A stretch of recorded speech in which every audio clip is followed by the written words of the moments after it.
नमस्कार दोस्तों, मनीष कुमार शर्मा और लक्ष्य विधि चैनल पर आपका हार्दिक स्वागत करते हैं। तो चलिए दोस्तों, जैसे हमने अब तक क्षेत्रफल आयतन पर कुछ और नॉर्मल प्रश्न हमने करे जैसे, तो उसके बाद हमने कुछ मिक्स क्वेश्चन भी करे थे, जैसे एक आकृति से बदलकर दूसरी आकृति में बदलना, जैसे वर्ग से आयत बनाना, त्रिभुज से वर्ग या आयत बनाना, ऐसे हमने कुछ क्वेश्चन करे थे। तो आज अंतिम टाइप है हमारी क्षेत्रफल आयतन की, और इसमें है कि वर्ग और वर्त दोनों पर आधारित प्रश्न। वर्ग और वर्त यानी कि वर्ग से वर्त बनाना या वर्ग से वर्त से वर्ग बनाना, या किसी वर्ग के अंदर किसी वर्त का होना या किसी वर्त के अंदर वर्ग का होना, और किसी एक की भुजा परिमाप या क्षेत्रफल देकर किसी दूसरे की भुजा परिमाप या क्षेत्रफल पूछना। तो चलिए दोस्तों, इसी से हम पहला क्वेश्चन करते हैं और देखेंगे ध्यान से। सबसे पहले क्या करेंगे, सबसे पहले हम क्वेश्चन को बड़े ध्यान से पढ़ेंगे। क्या कह रहा है क्वेश्चन में? ये कह रहा है कि एक वर्त में एक वर्ग उत्कीर्ण है। सबसे पहले कह रहा है कि एक वर्त में, सबसे पहले एक वर्त बना लेंगे, एक वर्ग उत्कीर्ण है। एक चीज को हमेशा ध्यान रखेंगे, अगर किसी भी आकृति के अंदर कोई भी आकृति दी गई है तो उसकी भुजाओं से तो टकराएगी, उसकी परिधि से टकराएगी, लेकिन उससे कभी भी बाहर नहीं निकलेगी। ये कह रहा है कि एक वर्त में एक वर्ग उत्कीर्ण है। यदि वर्ग की भुजा 14 सेंटीमीटर, यदि वर्ग की भुजा 14 सेंटीमीटर है तो वर्त का क्षेत्रफल ज्ञात करो। ध्यान रखेंगे, वर्त का क्षेत्रफल हम कैसे ज्ञात कर सके? वर्त का क्षेत्रफल ज्ञात करने के लिए वर्त की त्रिज्या की जरूरत होगी, और त्रिज्या कहां से निकाल लेंगे? तो हम त्रिज्या निकाल लेंगे वर्ग की भुजा के आधार पर। जब ये 14 होगी तो ये 14 होगी। अब ये इसकी एक जीवा होगी, जीवा से हम नहीं कर सकते, या तो हमें त्रिज्या पता हो या हमें व्यास पता हो। लेकिन ध्यान से देखेंगे, किसी वर्त का व्यास क्या होता है? किसी वर्त का व्यास होता है कि एक छोर से दूसरे छोर तक जाने वाली, या किसी वर्त की सबसे लंबी भुजा, या केंद्र से होकर जाने वाली सबसे लंबी भुजा, उसका व्यास कहलाती है। तो जो यहाँ पर केंद्र से होकर जाएगी वही क्या होगा?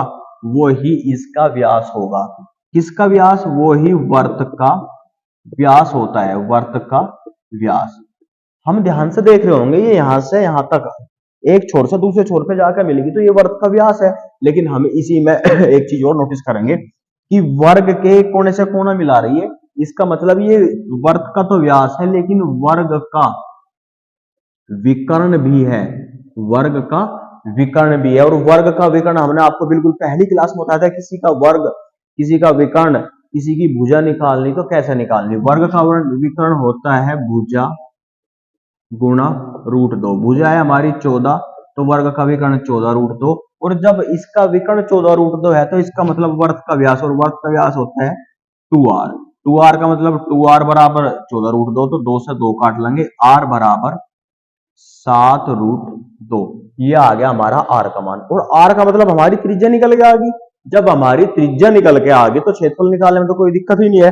कैसे निकाल लेंगे क्षेत्रफल? देखेंगे, क्षेत्रफल होता है पाई आर स्क्वायर।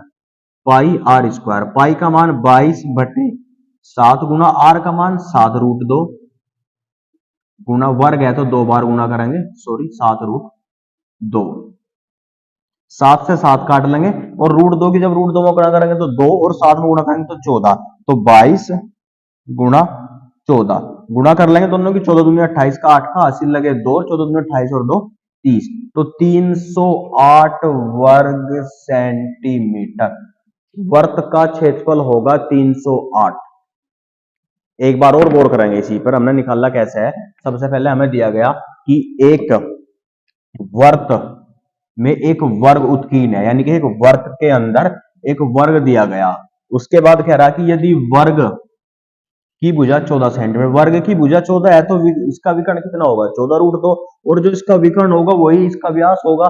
जब इसका व्यास 14 √2 होगा तो इसकी त्रिज्या कितनी होगी? व्यास की आधी, यानी कि 7 √2। जब 7 √2 होगा तो क्षेत्रफल कैसे निकालेंगे? पाई आर स्क्वायर से।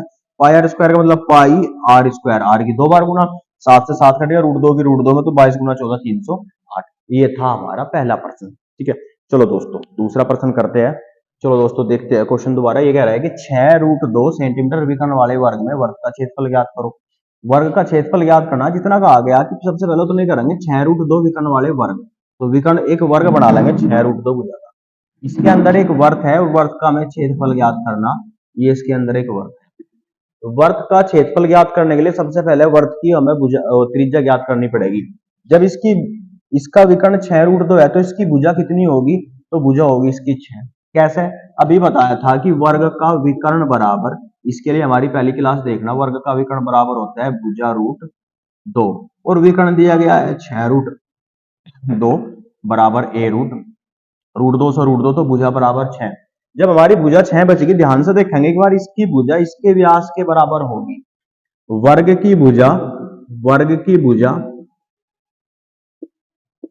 वर्त के व्यास के बराबर होगी, और ये हमेशा ही ऐसी इस बात को नोटिस करके लिख लेंगे, वर्त का व्यास। तो वर्ग की भुजा वर्त के व्यास के बराबर होती है, और जब वर्ग की भुजा 6 होगी तो वर्त का व्यास यानी कि 2r बराबर भी 6 होगा, और जब 2r बराबर 6 होगा तो r की वैल्यू कितनी होगी, r की वैल्यू 3 होगी। तो r की वैल्यू 3 मतलब हमारी त्रिज्या 3 होगी, और जब त्रिज्या 3 होगी तो वर्त का क्षेत्रफल निकाल लेंगे, पाई डायरेक्ट निकाल लेंगे। अब तो 22/7 गुणा आर स्क्वायर, 3 गुणा 3, आंसर देख लेंगे, 3 3 9 9 और 22/7 यानी कि पाई, तो आंसर आ गया हमारा 9 पाई। पाई का मान रखकर निकाल लेंगे या पाई का मान नहीं रखेंगे, बस आंसर केवल यहीं तक ही हमें बताना था कि 9 पाई, 3 3 9, तो वर्ग का क्षेत्रफल होगा 9 पाई।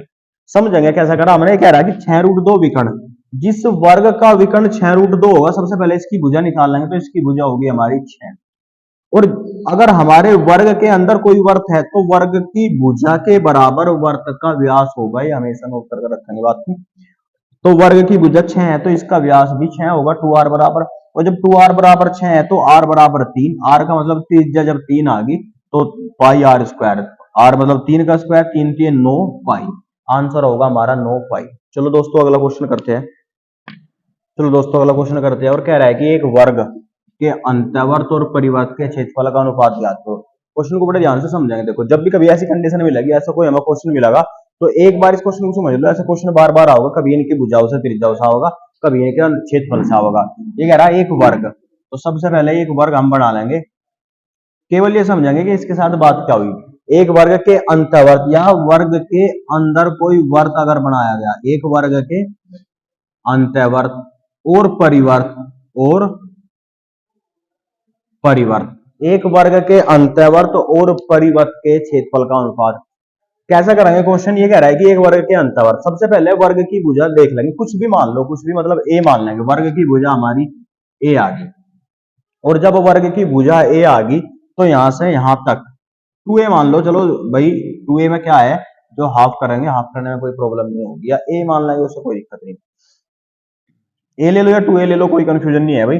और जब यहां से यहां तक लाएंगे, इसकी भुजा इसके व्यास के बराबर है तो इसका व्यास भी 2a, जब व्यास 2a तो त्रिज्या हमारी a, तो अंतःवर्त की त्रिज्या तो बराबर आ गई a, अंतःवर्त की त्रिज्या आ गई a, परिवर्त की त्रिज्या निकाल लेंगे। परिवर्त की त्रिज्या कैसे निकाल लेंगे, परिवर्त की त्रिज्या निकालने के लिए यहां से लेके और यहां तक व्यास, दोनों का व्यास निकाल लेंगे। दोनों के व्यास का मतलब है, जब दोनों का व्यास लेंगे तो दोनों के व्यास का आधा क्या होगा, बड़े की त्रिज्या होगी, और इन्हीं का व्यास क्या है, वर्ग का विकर्ण, और वर्ग का विकर्ण क्या होगा, भुजा √2, और भुजा √2 हमारी भुजा कितनी है, 2a, और जब ये 2 है तो √2 2√2a, 2√2a, और जब ये 2√2a होगी तो इसका हाफ कितना होगा, तो इसका हाफ होगा √2a।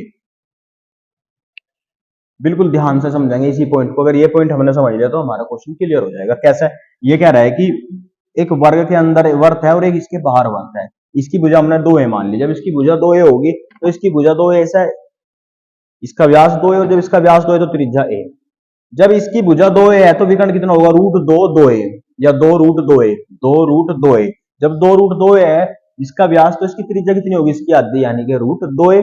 हमें बताना कि इनके क्षेत्रफलों का अनुपात, क्षेत्रफल का अनुपात क्या होगा, पाई r स्क्वायर, r स्क्वायर का मतलब a स्क्वायर, अनुपात पाई r स्क्वायर, r स्क्वायर का मतलब √2a का स्क्वायर, पाई से पाई, a स्क्वायर अनुपात √2 का जब वर्ग खोलेंगे तो 2, और a स्क्वायर का खोलेंगे तो a स्क्वायर, a स्क्वायर से a स्क्वायर, तो 1 अनुपात 2। और ये चीज हमेशा ध्यान रखेंगे कि जब भी कभी एक वर्ग के अंतःवर्त और परिवर्त के क्षेत्रफलों का अनुपात पूछा गया हो तो हमेशा 1 अनुपात 2 होगा। कुछ भी भुजा, कोई भी त्रिज्या अगर दी गई हो, कोई भी विकर्ण दिया गया, कुछ भी दिया गया, यदि उसी वर्ग के अंदर वर्त और उसी के बाहर वर्त बनाया गया है, एक ही वर्ग के अंत और परिवर्त की पूछी गई है, तो हमेशा यही मान होगा, और ध्यान रखेंगे सदैव मान यही होगा, 1 अनुपात 2।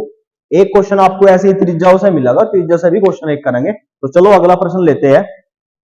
चलो दोस्तों अगला प्रश्न लेते हैं। कह रहा है अगले प्रश्न में, कि 8 सेंटीमीटर त्रिज्या वाले वर्त के अंदर एक वर्ग बनाया गया और वर्ग का क्षेत्रफल बताना। 8 सेंटीमीटर त्रिज्या, एक वर्त है जिसकी त्रिज्या है 8 सेंटीमीटर, के अंदर एक वर्ग बनाया गया, के अंदर एक वर्ग बनाया गया और वर्ग का क्षेत्रफल हमें ज्ञात करना। कैसे ज्ञात करेंगे एक बार समझो।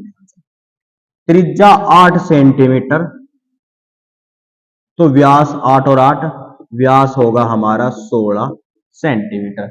जब हमारा व्यास 16 सेंटीमीटर होगा तो व्यास ही क्या है, व्यास बराबर होता है वर्ग का विकर्ण। व्यास हमारा 16 तो विकर्ण भी हमारा 16, और जब ये भी हमारा 16 तो इसका विकर्ण 16 आ गया, और जब ये 16 आ गया तो ये इसका ये होता है भुजा √2। √2 इधर गुना में है तो इधर जाने के बाद √2 भाग में चली जाएगी, ये आ गई हमारी वर्ग की भुजा। √2 से काट लेंगे 8 √2, लेकिन काटने की जरूरत नहीं है, ऐसे ही कर लेंगे। हमें इसका क्षेत्रफल बताना, वर्ग का क्षेत्रफल होता है भुजा का वर्ग। 16 गुना 16 बटे √2 गुना √2, तो √2 की जब √2 में गुना करेंगे 2 और 2 अठे 16, 16 अठे 8 संग 48, 8 16 अठे 128 वर्ग सेंटीमीटर, ये हमारा आंसर। एक बार और समझेंगे ध्यान से। ये कह रहा है जब हमें पता लग गया कि इसका व्यास 16 है तो इसका विकर्ण 16 है, जब नोट करके इस बात को लिखेंगे, जब विकर्ण दिया हो तब वर्ग का क्षेत्रफल बराबर, वर्ग का क्षेत्रफल बराबर विकर्ण स्क्वायर, विकर्ण के स्क्वायर का आधा, विकर्ण स्क्वायर बटे 2। तो विकर्ण दिया गया हमें 16, 16 का स्क्वायर 16 गुना 16 बटे 2, 2 से काट लेंगे 8, 16 अठे 128, ये हमारा आंसर है। इस बात को नोट करके रखेंगे। अगर ये बात हमारे याद है तो डायरेक्ट यहां से सीधा प्रश्न लेकर होंगे, ये सब करने की कोई जरूरत नहीं है। यहाँ भी 128 आंसर होगा, यहाँ भी 128 आंसर होगा, बस थोड़ा सा ध्यान देने की बात है। चलो अगला प्रश्न करते हैं। एक बार देखो प्रश्न कह क्या रहा है, कह रहा है कि दो वर्तों के व्यास, दो वर्तों के व्यास एक वर्ग की भुजा के बराबर और दूसरा वर्ग के विकर्ण के बराबर। तो छोटे वर्त और बड़े वर्त के क्षेत्रफलों का अनुपात बताए। छोटे वर्त का क्षेत्रफल 1 और बड़े वर्त का क्षेत्रफल का अनुपात 2। अगर हमने पहला क्वेश्चन ध्यान से करा था तो आंसर आपके सामने, लेकिन नहीं करा तो एक बार और मैं आपको बता रहा, अगर इसके बाद कभी ऐसा आपको प्रश्न मिल गया तो आप भी डायरेक्ट ऐसे आंसर दोगे। कैसे? कह रहा है कि दो वर्तों के व्यास एक वर्ग की भुजा, चलो ये हमने बना लिया वर्ग, एक तो वर्ग की भुजा के बराबर है ये, अगर ये a है 2a है तो एक तो इसकी भुजा के बराबर है, एक वर्त का व्यास, तो एक वर्त बना लेंगे, इसका व्यास है 2a, और जब व्यास 2a है तो त्रिज्या कितनी होगी इसकी a। एक वर्ग के विकर्ण, जब ये 2a है तो ये 2 √2a, जब ये √2 है तो इसका व्यास 2 √2a, और जब इसका व्यास 2 √2a है तो इसकी त्रिज्या कितनी होगी √2। क्षेत्रफल का अनुपात बताना, पाई r² अनुपात पाई √2 a का स्क्वायर, √2 का स्क्वायर 2 और a का स्क्वायर a, पाई का पाई अनुपात a², पाई से पाई a² से a², तो 1 अनुपात 2। इससे पहले से पहला क्वेश्चन सेम यही करा हमने, मैंने आपको बताया था कि ऐसे क्वेश्चन आपको बहुत ज्यादा मिलेंगे। ये देखो क्या कह रहा है, अगर कभी ऐसा नहीं पढ़ा होगा तो लाइन पढ़ते सार हम कंफ्यूज हो जाएंगे कि क्या रहा है। हमें कह रहा है कि दो वर्ग के व्यास एक वर्ग के भुजा और दूसरा विकर्ण, ये कह रहा है एक तो भुजा के बराबर है एक का व्यास और दूसरे का व्यास है उसके विकर्ण के। अगर ये लाइन पढ़ते सार हमारे ध्यान में नहीं आया, इसका मतलब है हम बहुत पीछे है और लोगों से। कैसे? ये कह रहा है एक वर्ग के भुजा, भुजा का मतलब है कि ये इसका व्यास होगा, एक विकर्ण, विकर्ण का मतलब है कि ये इसका व्यास होगा। अंतःवर्त और परिवर्त की बात कर रहा है, लेकिन दूसरी लैंग्वेज में आपसे पूछना चाह रहा है वो।